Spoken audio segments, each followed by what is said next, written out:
ocurre con un barrilito. Bueno, y a todo esto, ¿de qué nos toca hablar el día de hoy, Pues ya de algo bueno, ¿no? Estaba hablando de pura pinche basura todos estos programas, güey. Sí. Ok. Entonces vamos a hablar de la siguiente película, de la más reciente película de Mr. Eugenio Derbez o algo así. No, yo digo que hablemos de un clásico. Un clásico. Un clásico que no lo fue. Un clásico que en su tiempo fue vilipendiado, agredido, pero- insultado. ¿Cuál podría ser? No, pues estamos hablando de... La risa en vacaciones. Órale. No, yo creo que en su tiempo hasta ganó premios. No, entonces Sí, no. en su tiempo La risa en vacaciones sí, fue adelantarse al MCU, güey. Fue adelantarse a tantas cosas. O sea, creo que Marvel no ha llegado a tantas películas. Fue adelantarse a la dignidad del creador. Huevo. No, pues algo serio, ¿no? Ahora sí, ya, en serio. Bueno, ¿En serio? mira, entonces respiro profundamente y digo, el día de hoy nos toca hablar de El Resplandor, de Stanley Kubrick. No sé si estoy... Pues, tampoco te leves tanto, cabrón. Uy, ¿de qué otra manera puedo referirme a una película del maestro Kubrick? Bueno, pero en serio vamos a hablar del Resplandor. Vamos a hablar del Resplandor. ¿Por qué? El Resplandor, sí, o sea... Este güey siempre empieza hablando del Resplandor y termina hablando de Rápidos y Furiosos. Yo no soy el que tengo el uniforme de el disfraz de oso puesto.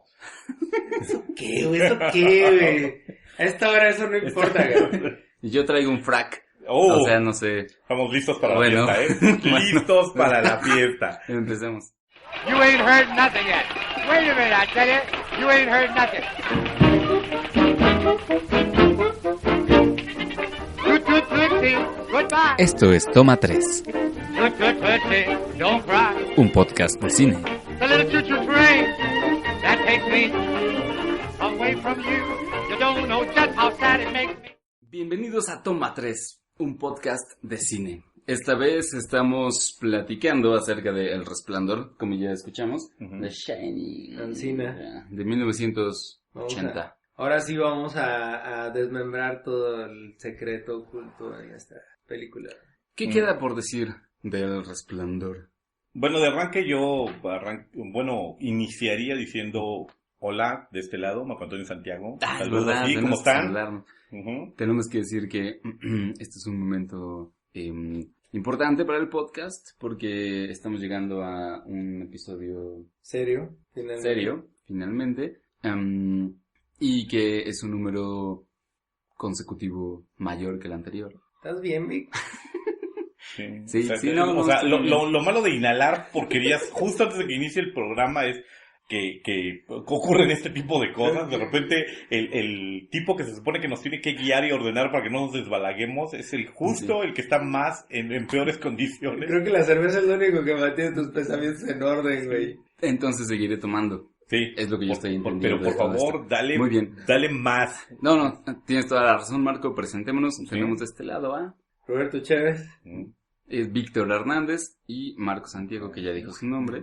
Estamos grabando Toma 3 Podcast. Aparte estamos grabando Toma 3, debemos decirle a la gente, estamos grabando Toma 3 Podcast a las 12 de la noche, 1 de la mañana, no estoy seguro. Casi las 2 de la mañana estamos grabando Toma 3. Exacto. Para que la gente se ponga en ambiente, es muy conveniente que si nos van a escuchar, ya hayan visto El Resplandor. Claro. Si no han visto El Resplandor, No, ya, los ya. insulto Güey, en este ya momento. tuvieron tiempo Desde suficiente este para lugar los insulto yo personalmente. Yo diría que más bien al contrario, o sea, los incitamos a que vayan a verla. No, yo no los... Yo, de hecho, Vayan a verla, ¿dónde, güey? de hecho, les No. pido, por favor, pueden ir a verla, la reponen cada cierto número de días Ujú. en Cineclub y en el autocinema ¿Coyote o cuál? Coyote, Ujú. reponen El Resplandor. Claro, para los todas- que ya nos también escuchan trabajas con el desde autocinema la Coyote. Ciudad de México, Sí. pero seguro también en otras ciudades de otras partes del Sí, mundo. sí. Si hispana, no, seguro o sea, pueden- pero si no, pueden verla pirata. Es decir, en No. aguas internacionales. Sí, en un lugar independiente, Sí, no, a donde claro. la ley no los alcance. Ujú, sí. Y lo que yo decía es que vean la peli y digan, órale, y entonces asocien ese sentimiento con Toma 3. Bueno, el señor Víctor Hernández, que en este momento es una persona muy, muy amable y amistosa, les dice esto. Yo les digo, no, Llegaste a este punto, estás oyendo nuestra voz, vamos a hablar del Resplandor. ¿No la has visto? No la veas, ya, olvídate, ¿no? Te perdiste de un privilegio importante en la vida, así es como, pasaste tu adolescencia y no tuviste una borrachera, tienes 40, te quieres emborrachar, qué mal te ves, o sea. Una vez que se te spoileren las dos cositas que tiene esa película, vas a decir, ¿para qué veo eso, cabrón? Sí, o sea, vete a ver a Anabel 2, el despertar, o sea, exacto. El terror de esta época no es para ti, perdón. Exactamente. Sí, no voy a ser comedido, fíjate, ya decidí, no voy a ser comedido con la gente. Yo insisto en que Kubrick con esta película intentó hacer una comedia y le salió una obra maestra de terror, pues luego, ¿no? Bueno, yo diría que arrancáramos platicándoles a toda la gente. El Resplandor es uno de estos lugares comunes de la cinematografía, es uno de los lugares comunes de la cinefilia. Quien no haya visto El Resplandor, que podría ocurrir que entre nuestros escuchas haya quien no ha visto El Resplandor, de todos modos es probable que conozca al menos, ¿qué te gusta? 4 escenas canónicas de la película, parodiadas, voy hasta en Los Simpson. La escena del elevador sangriento, la escena de Jack Nicholson, el inolvidable Jack Torrance abriendo a hachazos una puerta y diciendo Here's Johnny. Ajá. Son como clásicas, ¿no? Entonces, y bueno, a esto, otras 2 escenas que toda la gente reconocerá, son escenas inexcusables del horror, del tiempo moderno, pues, o sea, estoy seguro que hay memes basados en las imágenes más clásicas del Resplandor. Entonces, vamos a hablar de una película que ha generado 30 y tantos años 37 años de fascinación en el público cinéfilo. Eso es digno de tomarse en consideración, ¿no? O sea, cada cierto tiempo surge una nueva interpretación, una nueva visión, una nueva manera de explicar esta película. Para quienes no lo hayan visto, y haciendo un pequeño comercial, está Cuarto 237, que es una película sobre las distintas interpretaciones que los fans le dan al Resplandor de Kubrick, para que se den una idea de lo importante que es esta película dentro del subgénero del terror. Pero nada más para ¿qué número de película de Kubrick es? Si alguien Kubrick hizo 17 y esta debe ser como la 12. Porque ya es un Kubrick maduro, en plenitud de potencial. De hecho, es justo posterior a Barry Lyndon. Para entonces hizo Barry Lyndon, ya para entonces hizo Odisea 2001, ya para este momento hizo Lolita, ya para este momento hizo La Naranja Mecánica. O sea, ya, digamos que ya había hecho lo mejor. Es un maestro. Para este momento, el momento en el que se aboca a hacer El Resplandor, Kubrick es un maestro consumado del cine. O sea, él ya podía hacer lo que quisiera, ¿no? Sí, ya, o sea, lo que se le antojara. Prácticamente el estudio le daba la oportunidad de que hiciera lo que él, o sea, confianza absoluta en él y que él hiciera lo que él quisiera intentar, ¿no? O sea, yo sugiero que hagamos una pequeña, si no sinopsis, por lo menos una premisa de la película para tener un buen terreno del cual agarrarnos y empezar esta plática. Entonces, ¿quién se quiere echar la premisa? ¿Beto? Pues que la premisa es, en el aire las compongo y qué chingados, ¿o cómo? Pues no sé, o sea, ¿qué? ¿Lo hago yo? ¿Pero qué? ¿Sinopsis? Beto pasa el balón hacia Marco para que... O sea, se la deja facilita al Marco para que remate a portería vacía. Quiero hacer la sinopsis. Miren, vamos a la más sencillita. La sinopsis de la película es extraordinariamente sencilla. El personaje protagonista, Jack Torrance, y su esposa y su pequeño hijo.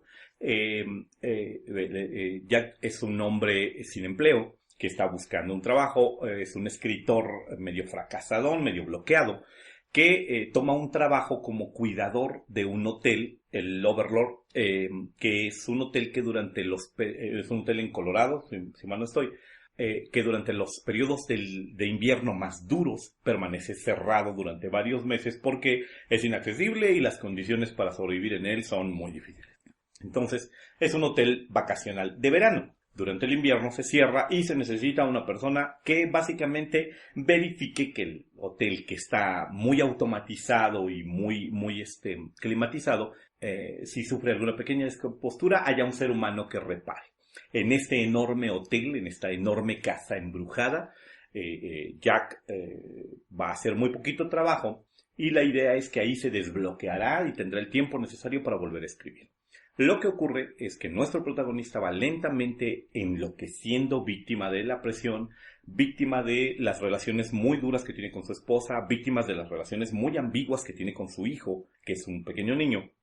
Su hijo parece tener alguna clase de poder psíquico, que es lo que da origen al título de la película, este famoso Resplandor, que también tiene uno el cocinero del hotel. Y lo que vamos a ir viendo es la descomposición psicológica de un personaje en un hotel gigantesco y pesadillesco, en el que aparte ya hay una leyenda negra sobre otro cuidador que ha enloquecido y asesinado a su familia.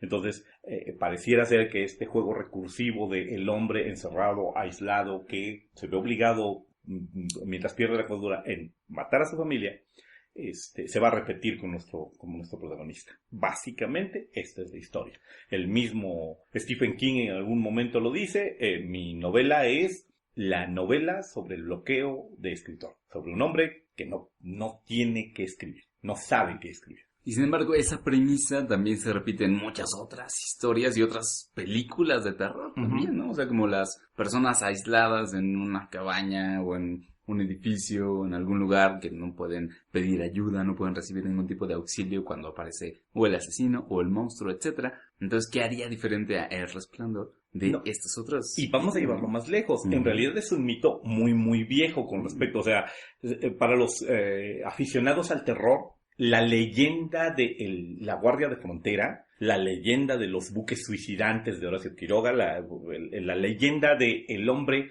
enfrentado a su propia soledad, que lentamente se va descomponiendo mentalmente y termina por enloquecer, es un clásico recurrente del terror, es una historia muy famosa. En ese sentido, esta película no es diferente, es terrorífica y aunque algunos podríamos darle una explicación sobrenatural, en realidad toda su explicación parte del elemento psicológico, el peor monstruo es el que cargamos encima de los hombros, ¿no? Ese es el peor monstruo, esa es la razón.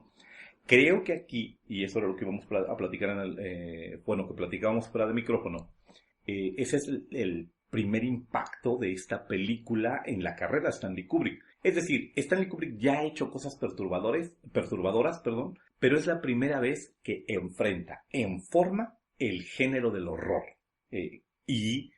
Mientras que está todo el conjunto de teóricos que dicen Kubrick toma el género, lo exprime, lo gira, lo cambia y le da vuelta, pues, y le aporta un montón de cosas.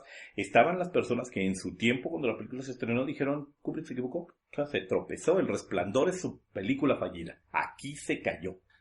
Creo que ese sería un punto interesante de discutir, porque en estos momentos El Resplandor es considerada como un clásico del cine de horror, además una obra maestra del cine de horror, pero en su momento tuvo muchos encontronazos con la crítica. En su momento entonces es una peli que tú decías, o sea, la fascinación por ella fue creciendo.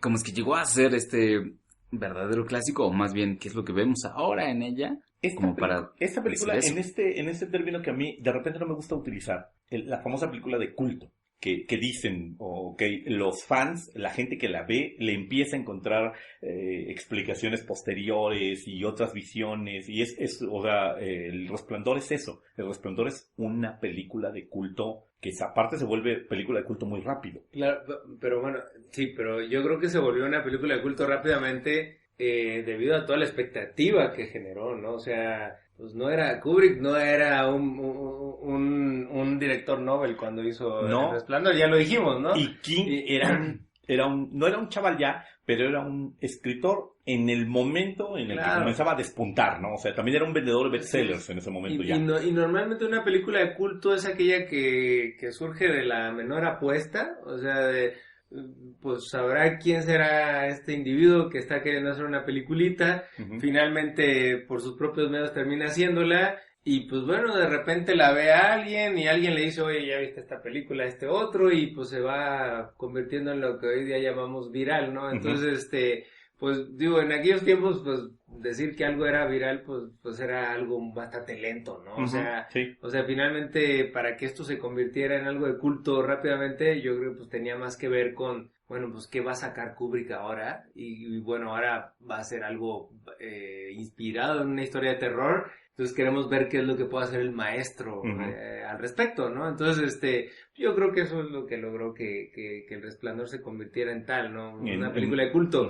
Pero yo siento que El Resplandor es la película que ha tenido una acogida más fría dentro de todas las películas de Kubrick, ¿no? Sí, o sea, sí, de las que más dudó la gente, porque por ejemplo, las personas, los teóricos, los críticos de la época y todo, dicen, él ya abocó o ya enfrentó otro género también muy vilipendiado y medio lastimado en su tiempo, que era la ciencia ficción. Claro. Con Odisea 2001, él enfrenta un género que técnicamente muchas personas consideraban y consideran al día de hoy un género menor. La ciencia ficción es un género medio despreciado del cine. Entonces, Kubrick se enfrenta a él y muchos teóricos del cine consideran que 2001 es la madurez del género. Es el momento en el que el género se volvió adulto. Claro. En el que pasó de ser de peliculita de serie B, de historias de marcianitos y todo, a el gran género y el género con las posibilidades filosóficas, antropológicas, sociológicas, psicológicas que es ahora. No en todas sus películas, pero sí en muchas, ¿no? Y de efectos, ¿no? Ajá, o sea, el momento en el que el tipo dijo, vamos a hacer aparte ciencia ficción dura. Claro. Vamos a hacer ciencia ficción basada en detalles científicos. Sí. Kubrick se empeña en hacer precisamente esta línea de una investigación muy fuerte y todo. Entonces, cuando enfrenta el terror, todo el mundo esperaba otra película del estilo. Esperaban otra película desconcertante, extraña, con Kubrick dándole vuelta a un género, y esperaban como mucho más del Resplandor. Entonces, se hace el Resplandor y los críticos de la época, ¿no? Incluso Siskel, Egbert, los tipos conocidos, le dan una muy mala acogida, la castigan muchísimo, la acusan de excesivamente teatral, de terriblemente falsa, la acusan de mal hecha, de mal resuelta, Incluso cuando otros autores habían exaltado la obra de Kubrick, ¿no? De las novelas originales de las historias que él estaba haciendo, ¿no? Cuando en este caso hasta el mismo King termina por ejemplo, ¿no? trabajo, eso, ¿no? por ejemplo, sería un tema interesante. Lo que Stephen King opina sobre lo que le ocurrió a su Resplandor, ¿no? Sí, y eso yo creo que amerita platicarlo, digamos, a detalle un poquito más adelante, pero quizá ahora podemos concentrarnos un poco en esta parte de cómo fue recibida El Resplandor en contexto de qué tipo de películas de terror se estaban estrenando en ese momento. Estamos hablando de finales de los 70s, apenas principios de los 80s, o sea que ya habíamos visto como para que El Resplandor hubiera sido recibida así. Ajá. O sea, ya habíamos visto Alien, que también es uno de esos. Ya había habido grandes reinvenciones del cine de horror, ¿no? Sí, ya habíamos visto a Carpenter y su Halloween. ¿No? Ya habíamos visto las House of the Left, la última casa a la izquierda de Wes Craven. Ya habíamos visto, incluso, si la memoria no me falla, ya habíamos visto Las colinas tienen ojos, pero si no es muy muy cerca de esa época. Ya hemos visto la masacre de Texas, el Texas Chainsaw Massacre. Bueno, ya había habido demasiada sangre, ¿no? O sea, ya habíamos visto gore y el inicio del American Nightmare, del slasher clásico americano. Entonces, por ejemplo, es una de las cosas que pega. Mientras que el conteo de cadáveres en muchas otras películas de terror es inmenso, o sea, se puede contar por 2 dígitos, en El Resplandor tenemos pues una víctima mortal realmente, ¿no? Hay un cadáver y bueno, al final podríamos considerar que 2, pero es ínfimo desde el punto de vista de la película de terror. Incluso las películas de la Universal, los monstruos, Frankenstein, Drácula, todos ellos tienen un conteo de monstruos o de muertos superior, ¿no? El Resplandor viola uno de sus principios. Su asesino no es un asesino prolífico, es un asesino bastante mediocre en ese sentido, ¿no? Un fracasado, o sea, no puede escribir un libro, tampoco puede ser un... Sí, no puede realizar una masacre, ¿no? Hasta su predecesor mata más gente, ¿no? Entonces... Pero bueno, el volumen de sangre que fue usada en esta película tal vez compense justificaría, ¿no? Entonces, pero no es víctima de él, ¿no? Sí, efectivamente. Sí, efectivamente, El Resplandor nace en una época en la cual el público norteamericano y el público en general mundial ya se desensibilizó un poquito con respecto a la sangre. Ya vio cosas mucho más crudas, ¿no? O sea, ya Abel Ferrara tuvo sus guiños, Top Hopper tuvo sus guiños, ya hay varios exponentes del cine de horror, ya incluso Mr. Steven Spielberg estrenó Tiburón, pues, o sea, ya es una ya es una época en la cual ya vimos bastante sangre. Claro. Y El Resplandor, en ese sentido, va como un poquito a contracorriente. No es tan prolífico. Regresa a la tradición de las historias muy herméticas y muy intimistas. El horror está en una sola persona. Claro, pero entonces, ¿qué es lo que hace grande al Resplandor? O sea, bueno, tecnológicamente podemos citar demasiadas cosas, ¿no? O sea, fue la primera película una de las primeras películas que utilizaron el Steadicam de manera muy formal, ya como una invención y una manera de narrar las historias desde una cámara muy subjetiva que está ahí prácticamente flotando en el ambiente, siguiendo muy de cerca las acciones de los personajes. Y bueno, yo siento que esta película lo hace de manera magistral, o sea, pocas películas he visto, incluso desde entonces a la fecha, que logren ese efecto en el espectador, ¿no? O sea... Sí. Porque lo que vemos es que incluso ese recurso es usado para ir acrecentando este sentido de como de aislamiento y de pérdida de la racionalidad, ¿no? De acercamiento al instinto asesino. Totalmente, o sea, yo siento que Kubrick, con todas sus obsesiones, pues era un ser muy racional que estaba todo el tiempo examinando qué elementos de la historia y de la narrativa que él empleaba podían contribuir a un sentimiento que él estaba trabajando, ¿no? O sea, yo creo que para él lo de menos era que hubiera sangre, digo que sí la hay la escena esta icónica del Resplandor donde vemos ese mar de sangre fluyendo a través del hotel, pero pues en realidad sangre real no hay, ¿no? Salvo que pensemos que han pasado muchas cosas sangrientas en ese hotel que no vemos, ¿no? Digo, sin dejar de citar la cuestión de las gemelas que está ahí presente todo el tiempo, ¿no? Pero pero yo creo que finalmente el horror que quiso abordar Kubrick en este clásico es un tipo de horror que no se había abordado nunca, o sea, como siempre él se estaba reinventando de algún modo y estaba reinventando un género y estaba logrando construir un mundo donde pues obviamente se alejaba totalmente de lo que King consideraba la esencia de esta historia, ¿no? Entonces él pues se clava en sus obsesiones, insisto, y busca que los mismos actores penetren en un mundo que estaba totalmente en su cabeza, ¿no? O sea, un mundo donde iban a viajar hacia situaciones insospechadas, donde el mismo personaje de Jack Torrance iba a confrontarse él mismo. Yo recuerdo que cuando leí el libro de Shining, cuando él empieza a ver que estas figuras de estos arbustos con forma de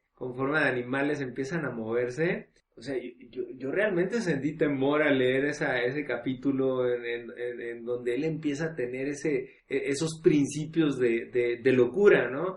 O sea, yo creo que finalmente lo sobrenatural en esta historia es lo de menos, o sea, incluso yo creo que para Kubrick, al ser algo muy importante, realmente queda como un subtexto muy interesante el saber que están ocurriendo cosas tal vez sobrenaturales, pero el verdadero demonio es el que traemos dentro, ¿no? O sea, finalmente tanto Danny como como Jack, como todos los demás personajes que han estado en ese lugar y en la situación que él está viviendo, pues han sido confrontados con ellos mismos y pues bueno, en algún momento han sido orillados a realizar cosas espeluznantes, ¿no? Entonces yo creo que sí, la historia, la manera en que se cuenta por Kubrick es muy superior a lo que logra hacer el mismo King en el libro, ¿no? O sea, no sé, habrá quien venga y me discuta que...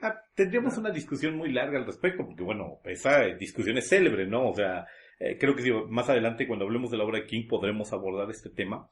Yo rescatando lo que dices, encuentro, por ejemplo, a mí El Resplandor me gusta mucho, porque la comparo siempre con otra obra maestra del terror muchos años anterior, que es Psicosis. Psicosis es la visión de otro perfeccionista del cine y otro maniático del cine que es Alfred Hitchcock, que aparte Hitchcock es otro gran manipulador de las audiencias, pues, o sea, de hecho es el primer gran manipulador de las audiencias para mi gusto. Hitchcock crea Psicosis desde el punto de vista de, o sea, lo que hace es como alejarte, colocarte como de espectador, y tú ves el horror. Observas toda esta historia macabra y turbulenta y la historia te está sorprendiendo a ratos, ¿no? El Resplandor es una visión muy similar a la de Psicosis, solo que está colocada justo desde el punto de vista de Jack Torrance, justo desde el punto de vista del hombre que se está volviendo loco. Eso es a ratos lo que más, lo más aterrador de la película.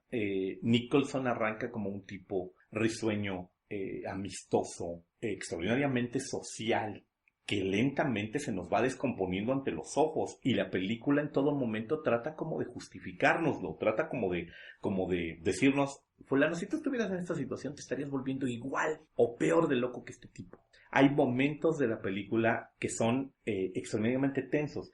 La primera ocasión en la que Danny y su papá platican, en la que Danny y Jack platican, que viene y le dice, fulano, acércate, siéntate aquí en mi pierna, y que empieza a hablar con él.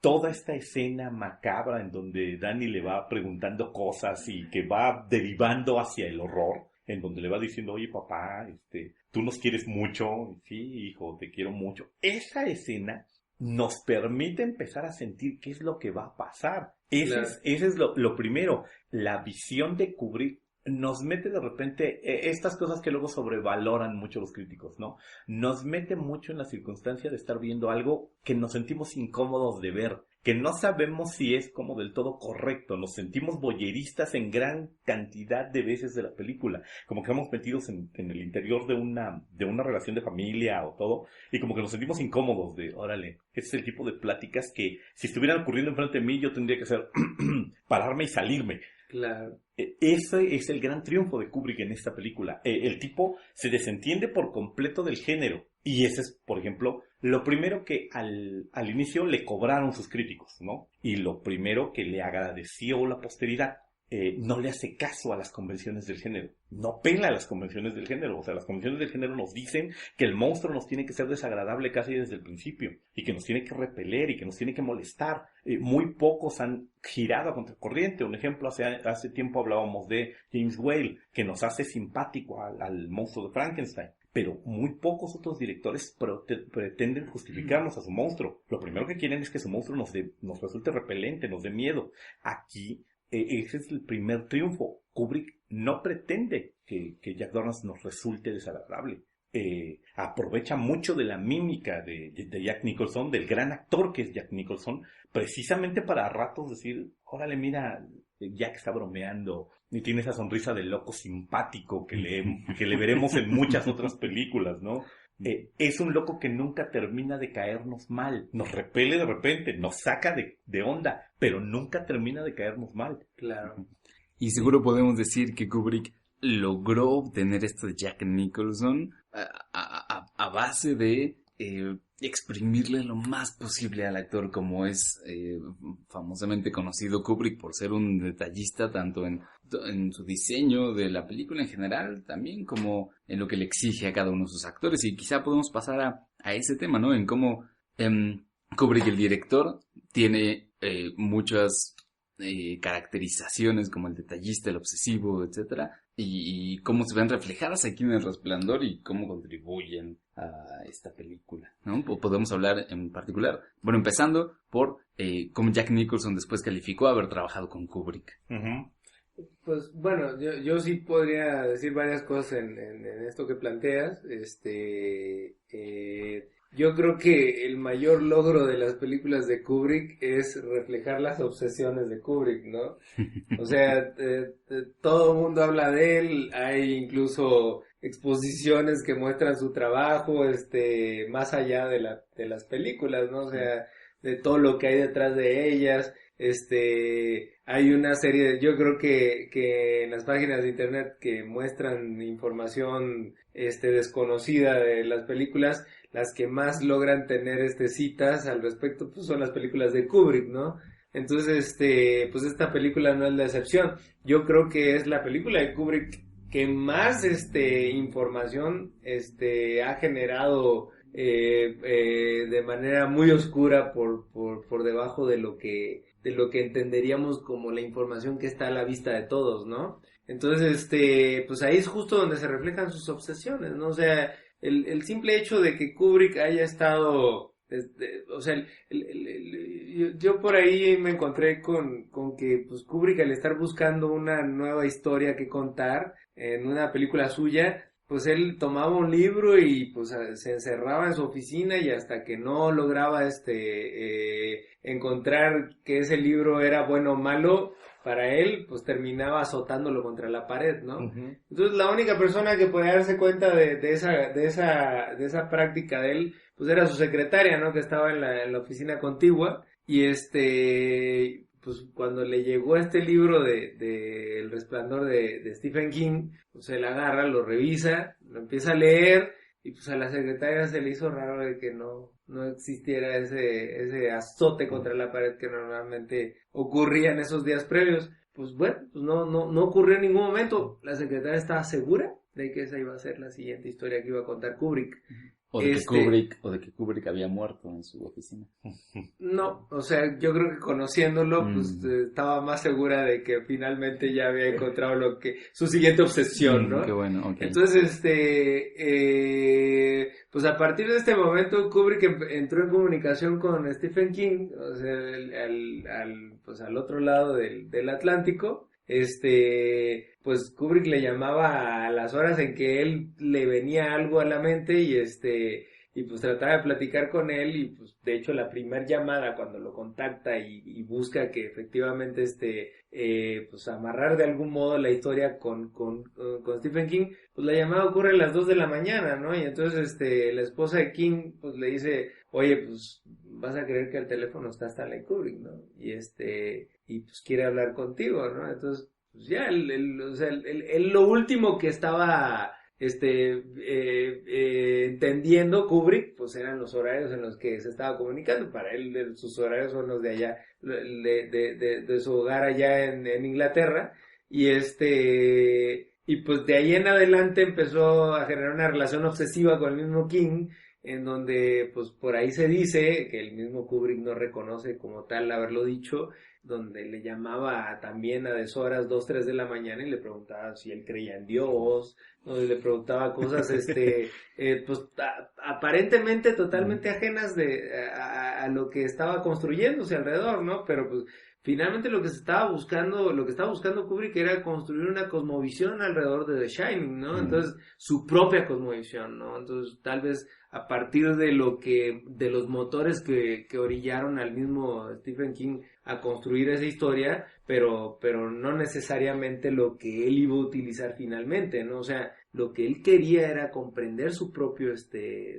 universo y poder plantearlo, ¿no? Tan es así como que la familia que construye el mismo Kubrick en la película es una familia totalmente ajena a la que Stephen King concebía dentro de su historia, que incluso el mismo Stephen King reconoció como algo que era totalmente ajeno a su visión una vez que vio la película terminada, ¿no? Uh-huh. Entonces, tanto que el mismo papel de Shelley Duvall para él es totalmente erróneo, ¿no? Es un personaje que nunca debió haber sido representado por una actriz de las características de ella, uh-huh. Y pero pues finalmente el resultado es único, ¿no? Incluso el mismo Stephen King, yo sé que todavía no estamos hablando de la historia de Stephen King, bueno. pero incluso el mismo Stephen King tuvo su oportunidad de hacer su propia versión de esto, ¿no? Hizo su versión en telefilme para el asunto uh-huh. de lo alejado. Sí, o sea, por ejemplo, ahorita que mencionaban esta historia de los desencuentros y de la cantidad de información que hay sobre el Resplandor,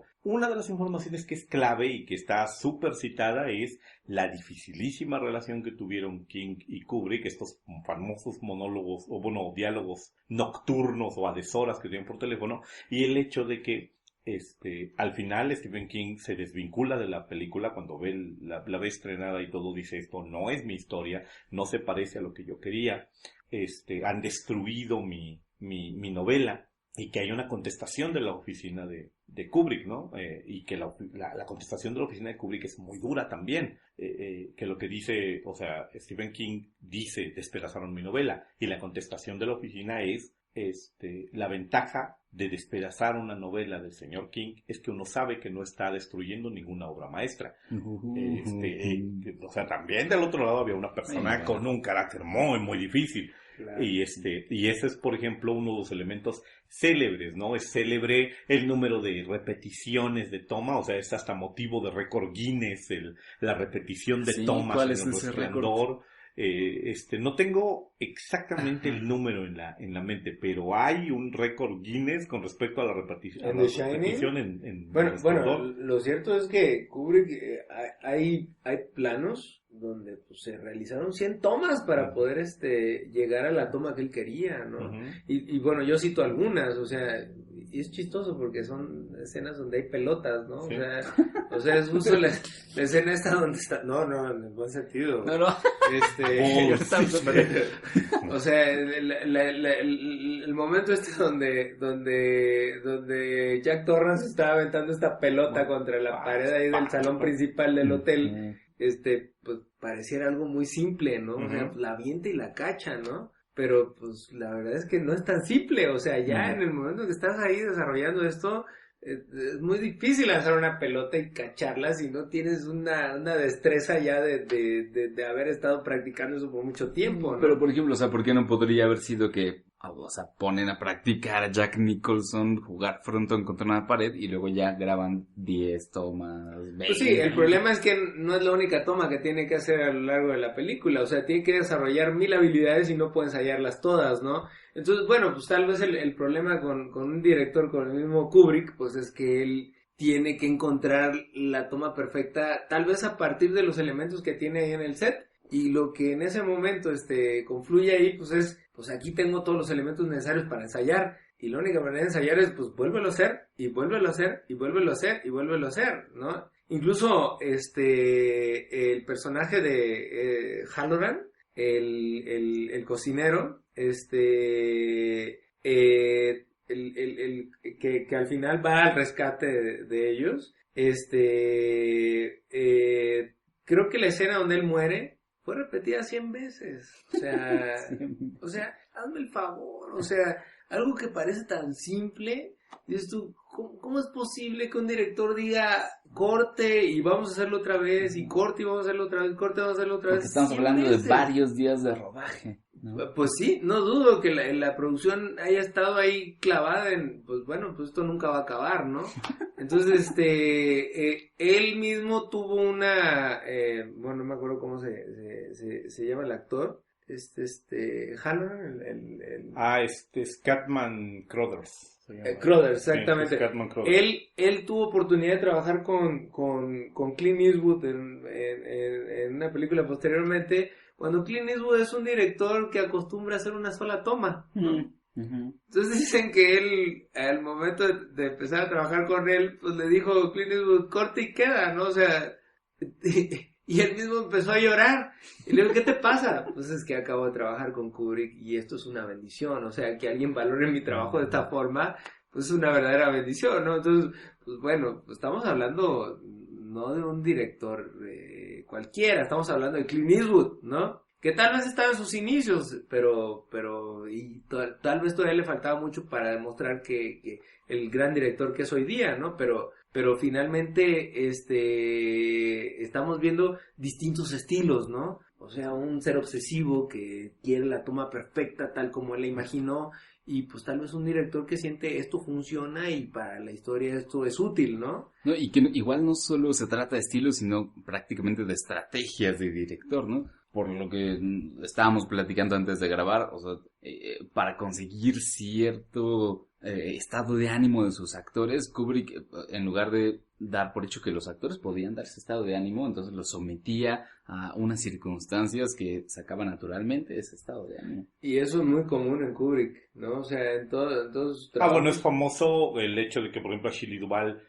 da órdenes de que el resto del crew no hable con ella, la traten de manera agresiva, para generarle precisamente este ambiente de indefensión macabro, en donde no tiene ayuda de nadie, no empatiza con nadie, nadie habla con ella, y que esta cara que la actriz tiene, este temblor sistemático, nace de que Kubrick le genera este ambiente, ¿no? Que es otra vez esta idea a lo Hitchcock de castigar a los actores, claro, forzarlos. Sí. El actor era un recurso dentro de su... O sea, ve uno de nueva cuenta el Resplandor. Digo, es una película muy impactante que no dudo que la primera vez que la ve uno, pues diga, oye, qué buena película, ¿no? O sea, que esto a pesar del tiempo que tiene, no deja de ser algo muy bueno. Pero tú la vuelves a ver y ves a Shelley Duvall subiendo por esas escaleras agitando un cuchillo. Dices tú, es que eso no es normal, o sea, bueno, que es normal en una situación como la que ella está viviendo, ¿verdad? Pero pero dices tú, ¿cómo es posible que se contonee de esa manera? O sea, subiendo esas escaleras, o sea, de plano ya también está ya entrando en un estado de demencia, ¿no? Pero cuando en realidad lo que el personaje está viviendo es un estado de terror total, ¿no? Absoluto.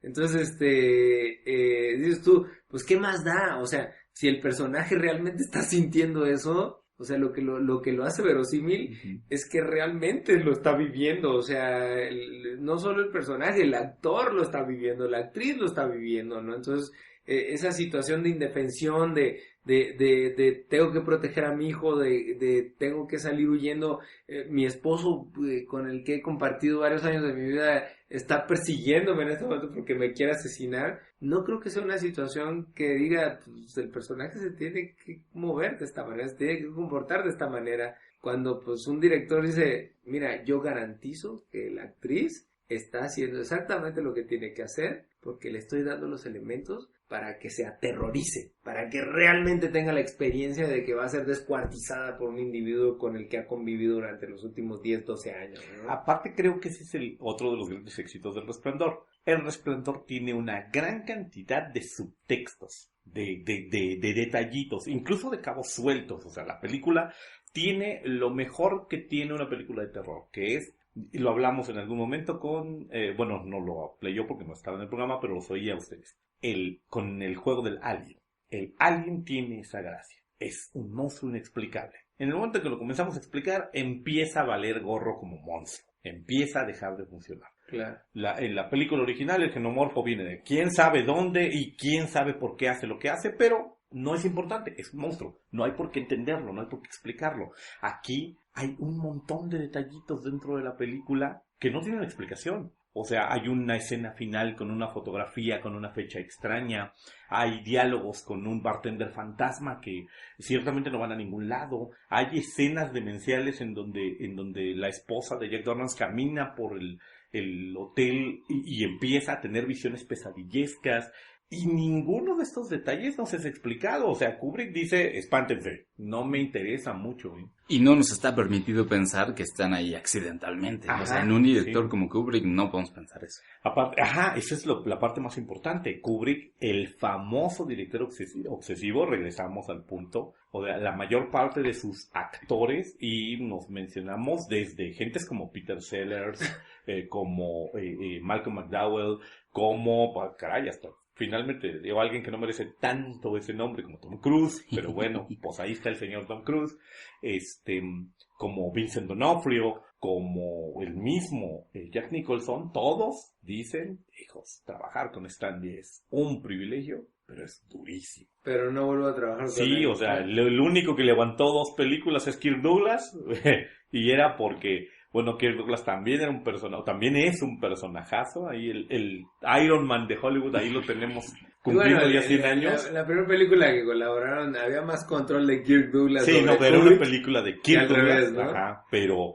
caray, le aguanta una segunda película, ¿no? O sea... Ahora, miren, ya tuvimos nuestro programa de segundas partes, ¿no? Uh-huh. Entonces, curiosamente, pues no mencionamos a Kubrick en todo ese programa, ¿no? Uh-huh. ¿Por qué? Porque él nunca hizo segundas partes. No. Es así de simple, o sea, él dijo, mi mi historia, mi película, lo que traté de contar, está completo aquí. Ajá. No hay nada que agregarle, Ujú. no hay nada que explicar Ujú. adicionalmente a lo que ya está ahí, ¿no? Pero su Odisea 2001 sí tiene una segunda parte. Sí, exacto, pero no hecho por Kubrick. Sí, O sea, sí, no. finalmente Kubrick dijo, yo aquí me bajo el barco, Ujú. o sea, si alguien se tiene que quedar con los derechos y va a hacer una miseria de ello, Sí. pues adelante, ¿no? Si algún Pero- día lo queremos ver, también es Ajá. probable que no estamos esperando. Algún día puede haber una segunda parte del Resplandor, Doctor Sueño, pero entonces- hecha por Stephen King. No, hecha por Stanley Kubrick ya no, pero bueno, sí podemos ver una continuación ahí de la película. Efectivamente, era muy chido, ¿no? Kubrick escogía sus películas. No vamos a considerar Espartaco, a pesar de que es una gran película, pero no vamos a considerar Espartaco porque no es una película de Kubrick realmente. Se nota la mano maestra de él por cierto control, pero la película no es de Stanley Kubrick, ¿no? Y sin embargo, nos heredó nuestra anécdota, ¿no? La escena del campo de heridos después de la batalla de Espartaco contra las legiones romanas en donde los esclavos huyen ya en semiderrota y que Kubrick está visualizando una escena de plató inmenso, un exterior en donde hay un montón de heridos y que dice en el cuadrante fulano hay un cuerpo que no se está moviendo, quiero que se mueva y no se mueve, lo vocean de fulano muévete, no se mueve. Bajan los ayudantes de dirección, observan y le dicen Stanley, no se puede mover, es un muñeco, Nah. no se puede mover. Y que Stanley Kubrick entonces se empecina y dice, pues cabléenlo, porque quiero que se mueva, aun cuando le daban la solución de, no, mira, cambiamos por un actor de verdad para que se mueva. No, quiero que eso que acabo de ver en la fotografía se mueva. Y es una demostración de lo obsesivo que podía llegar a ser Kubrick, pues, o sea, quiero que ese muñeco se mueva. No quiero que otra cosa se mueva en su lugar, quiero que él se mueva. Sí, Era una demostración de cómo funcionaba la mente de Kubrick a ratos, ¿no? Sí, Hay no. anécdotas sobre que mandaba a sus agentes a visualizar las salas de cine donde se iban a exhibir sus películas, que supervisaba incluso quienes doblaban las películas a otro idioma, o sea que visualizaba en Latinoamérica y en España quién doblaba si es que sus películas eran dobladas y hacía un casteo, tenía que dar su aprobación para el casting de doblaje. O sea, era un tipo muy obsesionado con la manera en la que hacía cine, ¿no? Y se nota mucho también en el control que tiene en el diseño de producción de las películas, en particular en El Resplandor hay también varias historias sobre eso. Hay los colores que usa, la arquitectura que busca para cada una de las cosas que presenta en los cuadros. Sí, exacto. O sea, por ejemplo, podemos observar a lo largo de la película que incluso los cuartos, o sea, la habitación 237, el hotel, incluso la posibilidad de ver otras habitaciones, nos habla de algo muy interesante, ¿no? O sea, cada lugar tiene su propia concepción del color, su propia concepción de incluso del diseño del arte que hay en ese espacio, y no es casual. O sea, el mismo Kubrick mandó un grupo de fotógrafos a que fueran a recorrer los Estados Unidos y a otros lugares del mundo a ver hoteles y a fotografiarlos y a buscar espacios que pudieran funcionar para la historia, ¿no? Entonces, no es casual que estos espacios estén diseñados de la forma en que están diseñados dentro de la misma, ¿no? Entonces, obviamente aquí hay presupuesto, ¿no? O sea, nadie se pone a mandar gente resolviéndolo él mismo, ¿no? Uh-huh. Entonces, con su propia lana, eso pues de ninguna manera. Pero finalmente, pues es interesante la manera en que cada elemento de la historia se fue construyendo, incluso el Steadicam, ¿no? O sea, esta película, pues sin el Steadicam, pues sería algo muy completamente diferente, ¿no? O sea, esa cámara que está todo el tiempo siguiendo a los personajes, que está detrás de ellos, tratando de encontrar la acción, el paso siguiente en la acción para ver de qué manera eso nos va a abrumar, pues es totalmente envolvente, ¿no? O sea, estamos junto a los personajes toda la vida y estamos viendo exactamente qué está pasando de manera muy, muy cercana, ¿no? Entonces, pues, digo, como anécdota, pues el mismo inventor del Steadicam era en ese momento el operador de la cámara y estuvo contratado para la película por los primeros 6 meses, cuando la película terminó extendiéndose hasta prácticamente un año, ¿no? Entonces, este operador de la cámara, del Steadicam, pues tenía que trabajar en los siguientes 6 meses en Rocky 2, que ya se estaba en fase de preproducción allá en Nueva York. Entonces, pues terminaron estos 6 meses, terminó él yéndose hacia allá y tuvo que estar regresando, estuvo filmando una semana en Nueva York y regresaba y filmaba una semana acá en Inglaterra, y así estuvo durante prácticamente meses volando los domingos en el Concorde para poder estar en ambas producciones, ¿no? Entonces, o sea, él solito mantuvo al Concorde pues yo creo, sobreviviendo, ¿no? Como una empresa viable. Pues sí, por lo menos durante esos 4 o 5 meses sí, ¿no? Entonces, pues eso habla del Kubrick que estamos platicando, ¿no? O sea, de un ser que decía, oye, pues yo necesito este individuo y este individuo va a ir de principio a fin conmigo, porque no hay manera de que esto funcione por otra vía, ¿no? Incluso o sea, el estar trabajando con individuos de este calibre, pues no era casual, ¿no? Porque pues él antes de decidirse usar el Steadicam, tuvo que hacer varias pruebas, o sea, para incluso animarse a decir, porque un amigo le platicó que ya existía esta manera de operar la cámara, ¿no? Entonces, pues él tuvo sus dudas al principio, ¿no? O sea, las mismas obsesiones que él tenía no necesariamente lo arrojaban a utilizar una nueva tecnología nada más porque sí. O sea, él tenía que estar seguro de que esa nueva tecnología iba a funcionar de algún modo para la historia, ¿no? Como ocurre con un 2001 o como ocurre con un Barry Lyndon, ¿no? O sea, si no es por las nuevas tecnologías, ¿qué hubiera sido de esas películas, no? Y si no hubiera sido por las obsesiones del mismo Kubrick, ¿qué hubiera sido de esas películas, no? Hubiéramos tenido algo totalmente distinto, ¿no?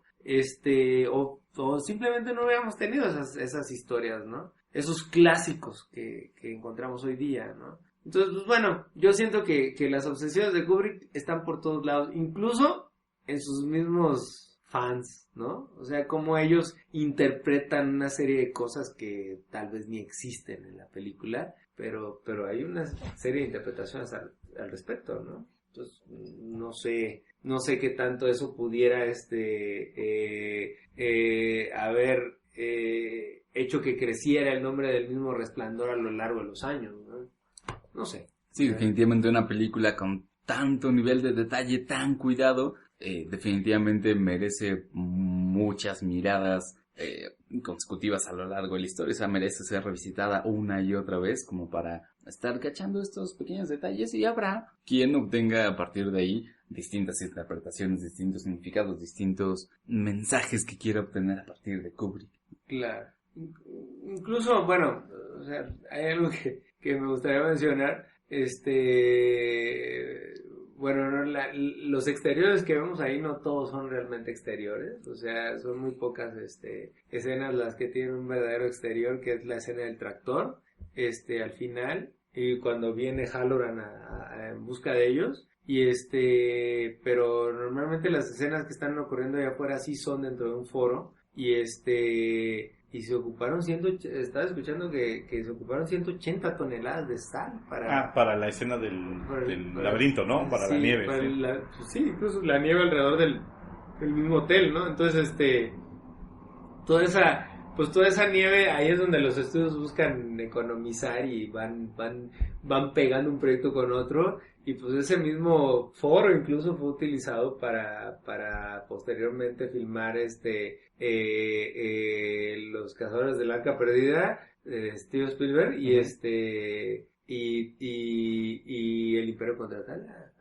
Tu mejor segunda parte, Víctor. Así es, ¿no? así es. En ese lugar, ¿no? Entonces, pues el mismo Resplandor retrasó la producción de estas dos películas, ¿no? Entonces, pues todo gracias a las obsesiones de Kubrick, ¿no? Sí, que llegados a este punto, digo, tampoco se le puede recriminar nada a Kubrick, pero me parece interesante ligar esta manía obsesiva de Kubrick por tener el control completo de su película con el hecho de que haya sido una obra adaptada de una obra que ya existía. Podemos irnos aquí ya a platicar acerca de cómo Kubrick se apropió por completo de esta película, y quizá contrastando un poquito dos frentes. Uno con que King tiene muchísimas novelas adaptadas, o series de novelas incluso adaptadas al medio audiovisual, y que Kubrick también había adaptado otros libros a películas, ¿no? Sí, bueno, los ejemplos más claros, Lolita Nabokov, Odisea 2001 de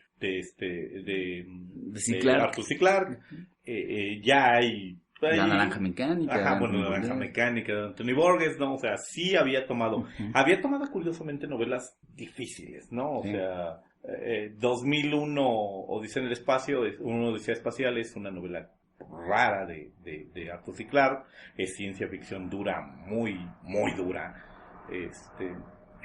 C. Clarke es el opositor claro, digamos que literario, el gran enemigo de toda esa otra corriente que van a tener Bradbury, que incluso va a tener a Philip K. Dick, entonces tiene por ahí esa característica, ¿no? Kubrick evidentemente no escogía historias sencillas, ¿no? Y tal vez por eso sorprende un poco que escoja a King, porque King entra más en el terreno de la literatura más ligera, de la literatura como más de bestseller, a diferencia de incluso C. Clarke, que con todo y todo sí está inscrito en otro cajón, ¿no? De King incluso puede haber la gran discusión, en su tiempo era más fuerte, ahora los años han sido amables con King, lo han convertido en el gran decano de la literatura de terror. Ya opinaremos, yo personalmente, por ejemplo, no me gusta la literatura de Stephen King, no me parece que merezca el escándalo que tiene. Aquí saludaremos a Carlos Sandoval, que seguro nos está oyendo. Carlos Sandoval es un fan de Stephen King, le gustan las novelas de King, y yo personalmente reconozco que a mí la literatura de Stephen King no me gusta. No me gusta como novelista, me medio pasa como cuentista, pero como novelista nomás me parece que... ¿No será que te da miedo? Papel, así. ¿No será que te da miedo? No, me parece que me da miedo por el planeta. O sea, sus libros de 1000 hojas que podrían ser en realidad buenos libros o libros aceptables de 250, pero es evidente que al tipo le pagan por palabra, entonces pues hay que hacerlas grandes. Stephen King es aparte justo en el momento en el que es escogido, todavía no tiene ninguna película poderosa, todavía no tiene ninguna mención importante. King es cuando es escogido por Kubrick. Cuando es escogido por Kubrick, es un tipo que todavía pues no se ha hecho Stand By Me, que es una de las más grandes adaptaciones de sus libros. No se ha hecho todavía Carrie, no se ha hecho todavía eso, sí, no se ha hecho todavía la Milla Verde, no se ha hecho todavía El Resplandor o La Zona Muerta, no se ha hecho, o sea, ¿cómo le pusieron en español? No me acuerdo el nombre. Milagros. No, es algo no me acuerdo. Pero el caso es que todas películas muy exitosas. Sí, muy exitosas, y que, bueno, hasta donde uno puede pensar, respetaron la fuente original. Sí, no, cada una de ellas a su manera. Y aparte, no es un solo gran director con el que trabaja. Es decir, hay que reconocer que, bueno, está Brian De Palma en esa lista, está David Cronenberg en esa lista. ¿De Palma que dirigió cuál? ¿Carrie? Carrie. Sí, está Frank Darabont. O sea, no son directores del montón. Digamos, sí podríamos considerar sus películas como Nightwalkers, como esta cosa de Sonámbulos, que es una mala película, basada en un mal cuento que aparte es un fusil de King. Entonces digo, ahí nos podemos desbarrancar. Hay películas malonas de Carpenter, por ejemplo. Carpenter le dirige Christine, ¿no? Que pues es un mal chiste, pero bueno, ahí está la película, ¿no? Sí, es cierto. Sí tiene directores en la nómina de bueno, o sea, de pata negra, como dirían los españoles, ¿no? Tiene directores de peso, no son cualquier hijo de vecino dirigiendo las películas de Stephen King. El mismo Stephen King por ahí dirigió alguna cosa suya, pero no son pocos los directores de peso pesado. Ya en todo caso podríamos aquí tener la gran discusión de si Cronenberg o De Palma o Carpenter alcanzan la maestría de Kubrick, ¿no? Aquí nos podríamos pelear en eso. pero de que son directores con una gran trayectoria y con una gran capacidad, lo son. Y escogieron textos de Kubrick, eso significa que, caray, algo han de tener, ¿no? De King. O de King, perdón. Pero significa que algo han de tener, ¿no?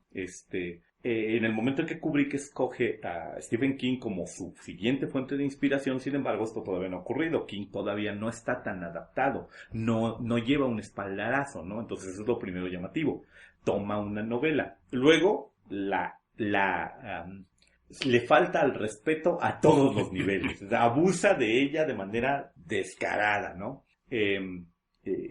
Suprime pasajes, altera actitudes, cambia personajes, quita situaciones. Están incluso las peleas tan sencillas como que el modelo de automóvil es distinto, o sea, hasta por eso se peleó King, que en algún momento dijo, ¿cómo es posible? El carro que yo pedí no era el mismo que ocurre dentro de la película. La película está llena de sugestiones que no existen en el libro. Entonces, ya de allí podemos ver que Stephen King tomaba esto como Stanley Kubrick tomaba esto como un punto de partida y avanzaba, ¿no? O sea, no se detenía ante nada. ¿Por qué la adaptación, en todo caso, de la novela de Stephen King es tan alejada a tantos niveles del libro? Que no ocurre como, por ejemplo, en Lolita, ¿no? Lolita puede ser de repente visto en otros ángulos, pero no se aleja tanto de su original literario. Lo mismo ocurre con La Naranja Mecánica, tampoco es un alejamiento tan grande. En cierto sentido, de hecho, la Naranja Mecánica es más atrevida que la película de Kubrick en ciertas líneas, y tiene otro subtexto más de época, pues. Sería como lo primero que tendríamos que, bueno, lo que estaría interesante de abordar, ¿no? O sea, a la novela de King, Kubrick no le tienen mucho aprecio, no la trata demasiado bien. Pues yo creo que finalmente Stephen King es un autor muy comercial. O sea, porque yo creo que ha vendido incluso más libros que lo que las películas que se han hecho de él han hecho, ¿no? Entonces, sí, con pocas yo excepciones. creo que ahí se da un quien vive, ¿no? Uh-huh. Porque bueno, las de Frank Darabont son un gran éxito, ¿no? Son taquillerísimas, sí. ¿Qué estamos hablando de cuál? Estamos hablando de Green Mile, Milagros Inesperados, Tom Hanks, y estamos hablando, la de Tim Robbins y Morgan Freeman, sí. Que es la, bueno, yo creo que sí vale mencionarlo, es la película número 1 en el top 250 de la IMDb, de la Internet Movie Database. La número 1, ¿no? O sea, no... Es una historia de Stephen King, o sea, así es, tampoco era para menospreciarla. Es una historia de Stephen King, exactamente. Entonces, yo creo que lo que pasa es que... Sueños de libertad, le pusieron en Sueños de libertad. Sueños de libertad, de Frank Darabont.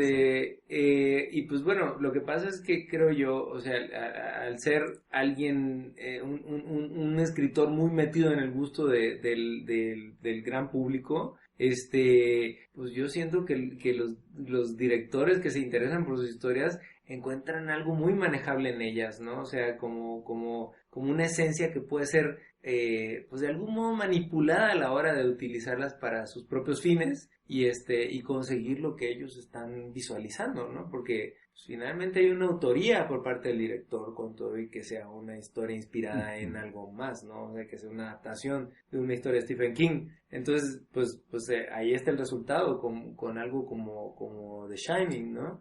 O sea, es una visión muy, muy personal de Kubrick. Y pues todo lo que giró en torno a eso pues fue una construcción totalmente muy muy del lado de Kubrick y nada del lado de Stephen King. A ver, aparte, fíjate, podríamos tomarlo como referencia. Stephen King tiene un crédito de autoral de 257 guiones adaptados o en vías de adaptarse. ¿Sí? El Resplandor es técnicamente el cuarto. Solo está detrás de El Talismán, una novela que tiene ahí como adaptación, está mencionada. Carrie, que es la primera adaptación de una novela de King de 1976. Y El Misterio de Salem Slot, La Hora del Vampiro, que es de 1979. En realidad, solo hay otras dos adaptaciones reseñables de King antes de que Kubrick la tome. Y ninguna tiene más de 4 años. Sí, claro. O sea, una es del mismo año anterior Y bueno, una es Brian De Palma haciendo Carrie y la otra es, si mal no recuerdo, es Top Hopper, pero... Uh-huh. Sí, es Top Hopper con La Hora del Vampiro, con el misterio de Salem Slot. Y lo que dices aquí, Beto, acerca de esta colaboración que no se dio entre Kubrick y King, resulta interesante porque tampoco es que Kubrick estuviera negado a esas colaboraciones, ¿no? Tenemos la contraparte de la historia de Odisea 2001, ¿no? Donde Arthur C. Clarke participó. No, está ahí junto de Kubrick, o sea, pero sí, hombro a hombro, ¿no? Él participa mucho con los escritores, ¿no? Incluso con Nabokov, ¿no? Entonces, él muy cercano a ellos, buscando mantener el espíritu de esto, ¿no? Sí. Pero yo creo que desde un principio hubo una ruptura entre el mismo Stephen King y él a la hora de lo creativo, ¿no? Que es muy interesante esto que nos mencionabas algunos minutos antes acerca de estas llamadas a medianoche al respecto de lo que parecerían preguntas completamente fuera del tema de si cree en Dios, de si cree, por ahí hay una pregunta de si cree que las historias sobrenaturales son inherentemente optimistas porque hablan de que puede haber un regreso de la vida, ¿no? Claro. Que tal vez a King le parecían que no venían al caso, pero puede que hayan sido esa puerta de entrada a la colaboración que King, o no sabemos si King o Kubrick cerraron, ¿no? De inicio, porque quizá no lograron entenderse o no era ese tipo de colaboración el que estaban buscando. Pues, ¿qué será? Sí, no sé qué habrá pasado ahí, pero hubo intentos, ¿no? Hubo intentos, o sea. Claro, y yo creo que gracias a esa ruptura, pues finalmente Kubrick tuvo gran libertad creativa, ¿no? Y pudo hacer lo que él quiso con la historia, ¿no? Entonces, es cierto, terminó alejándose mucho de la idea de Stephen King, pero pues, honestamente, yo creo que de los escritores con los que trabajó Kubrick en sus historias, pues King no era el mejor en términos literarios, ¿no? O sea, yo creo que Kubrick tenía la posibilidad de crear esa ruptura de manera conveniente y tener gran libertad a la hora de construir lo suyo, ¿no? No sé. Yo digo, aquí el problema es que creo que hacía falta un fan de Stephen King que lo defendiera un poquito más y que hablara un poquito más al respecto de él. Pues ya nos lo dirán en los comentarios. Sí, espera, o sea, si hay ahí, si tenemos entre nuestra audiencia fans de Stephen King, que estoy seguro que los hay, que nos hagan comentarios, ¿no? Que nos platiquen sobre qué mérito le ven, por ejemplo, sobre qué mérito le ven a la reversión a la nueva versión, pues, que hace Stephen King de su propio. Híjole, pero tú ya la viste, ¿no? Sí, a mí la película es una telepelícula. A mí la película me parece muy, muy mala. Personalmente me parece muy, muy mala. Este final feliz de Jack Torrance bajando a hacer estallar las calderas del Overlord para zafarse de la maldición de los fantasmas me parece, hijos, bastante mala, sobre todo teniendo la mente como El Resplandor. Ese es el problema, pues, o sea, como que pues es la versión para niños, ¿no? Es como, mira, es Dora la Exploradora, visita el Overlord y derrota a los fantasmas. Ese es el problema, ¿no? Como que la vara la dejó muy alta, y tal vez, es mi percepción personal, muchísima gente, me confieso uno de ellos, yo vi primero El Resplandor antes que leer cualquier novela de Stephen King. Neto, yo iba esperando eso de Stephen King cuando leí mi primera novela. No he leído demasiadas de King, debo haber leído 5 novelas y una docena de cuentos, quizás un poco más. Y yo me iba esperando de Stephen King algo onda El Resplandor, o sea, algo de ese estilo. Entonces cuando leí Christine, quedé francamente muy decepcionado. Es mi primera novela de él. O sea, leí Christine y Cuyo prácticamente como pegaditos. Y sí, me quedé con híjole, pues hay que leer El Resplandor porque esa es la que debe estar buena, ¿no? Porque estas dos, pues no están muy chidas. Ese es el problema. Yo recuerdo después haber visto La Zona Muerta de Cronenberg, que también es una película que me gusta mucho, y empezar a preguntarme si no, sí había una cuestión de King, que es un gran iniciador de ideas, pero tiene que haber por ahí un director que les meta un poquito más de carne, que las haga un poquito más interesantes. Claro, pues bueno, pues ahí está el resultado de The Shining, pero sí. Pero bueno, a mí lo que no deja de inquietarme es bueno, ¿por qué Stephen King no reconoce que El Resplandor es una gran película, ¿no? O sea, ¿por qué él quiso demostrarse a sí mismo algo? O sea, que no venía al caso, ¿no? O sea, como hacer una nueva versión de esta. O sea, después de todos estos años, está de más poner a discusión si El Resplandor es una buena película o no.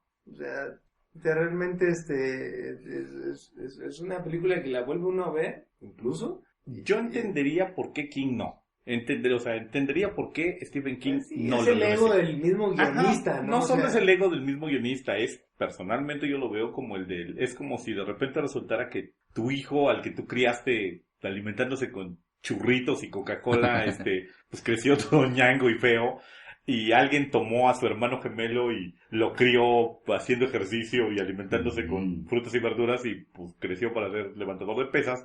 Y te frustra un poquito porque sí te pueden decir mira fulano, esto es lo que podrías haber logrado y no lograste, ¿no? Entonces, creo que en el caso particular de Stephen King, él nunca va a reconocer que la película de Kubrick es superior porque de arranque ni siquiera le va a reconocer paternidad. Va a decir, esa no es mi historia. Claro. No tengo nada que ver con ella porque le demostraron curiosamente hasta dónde podría él llegar si se empeñara un poquito más, si fuera un poquito más. Si quisiera salirse de ser simplemente un escritor de terror, un escritor de género, para convertirse en un escritor, que suena muy feo, pero de repente es lo que ocurre, ¿no? Eso es cuando un escritor trasciende el género en el que está. Podríamos decir que sería el reconocimiento de que él no es la mejor versión de él mismo. De él mismo, sí, o sea, de que él es un gran recopilador de historias, pero curiosamente no es un gran escritor, o sea, pues sí, trabaja, sí le echa ganas, sí es un tipo que permeó muy bien en el gusto del público, pero curiosamente sus obras no pueden ser leídas más allá de una película de terror. Y aquí, si tenemos fans o más allá de una novela de terror, si tenemos fans de King, tal vez haya quien respingue y diga, no, tiene enormes vertientes, se le puede leer como una crítica social, se le puede leer como una crónica de época, pero lo cierto es que para mi gusto King es un escritor de bestsellers, para bien o para mal, pero es un escritor de bestsellers, pues. Sí, podríamos darle la vuelta un poquito a lo que habíamos dicho antes. Tiene tantas películas, tiene tantas de sus obras adaptadas, tal vez porque sus obras son adaptables a otro medio, ¿no? Es decir, uno a veces puede decir de un libro que pierde mucho en la adaptación, tal vez King es de los que hacen obras que ganan mucho en la adaptación, y puede que eso explique además su constante presencia en la cultura popular con tantas películas, tantos personajes, tantas historias que han salido. Porque aparte, yo me atendería al número. Las películas nacidas de una adaptación de Stephen King, competente, las buenas películas son 20, tal vez. Las películas basadas en un cuento, en una novela o en un guion Stephen King son más de 200. Entonces, ahí como que ya queda claro que tampoco es el Rey Midas, así el fabricante de grandes guiones, ¿no? O sea, hay algunas buenas películas basadas en libros de King, pero parecería más bien la excepción que la norma. No es frecuente que sus novelas sean adaptadas de manera exitosa, sus novelas o sus cuentos sean adaptadas. Está La Niebla, ¿no? Creo que es de Darabont, ¿no? Sí, La Niebla es de Darabont. Pues ahí está la prueba de que la misma fórmula no hizo una película exitosa. Sí. Bueno, hizo una preversión de The Walking Dead, ¿no? O sea, su cast de The Walking Dead está allí, entonces, por lo menos le permitió a Darabont ensayar en la dirección de actores. Bueno, le sirve para algo. Sí. Pero creo que no estamos aquí para vilipendiar a Stephen King, sino un poquito más para platicar acerca de esta. Solo fue lo que me dijiste, o sea, tú me dijiste, ataquemos a King. Ah, sí, es una línea editorial que tú dices que estamos... O sea, tú me diste una silla y me dijiste, pégale por la espalda, Stephen King. Y yo, bueno, pues como no, con mucho gusto. Pues que a las 2, 3 de la mañana uno se puede tomar muchas licencias y muchas... Sí, ciertas libertades luchísticas. Muchos libertinajes, diría yo. Pero bueno, ¿algún comentario final que quieran dar acerca del Resplandor?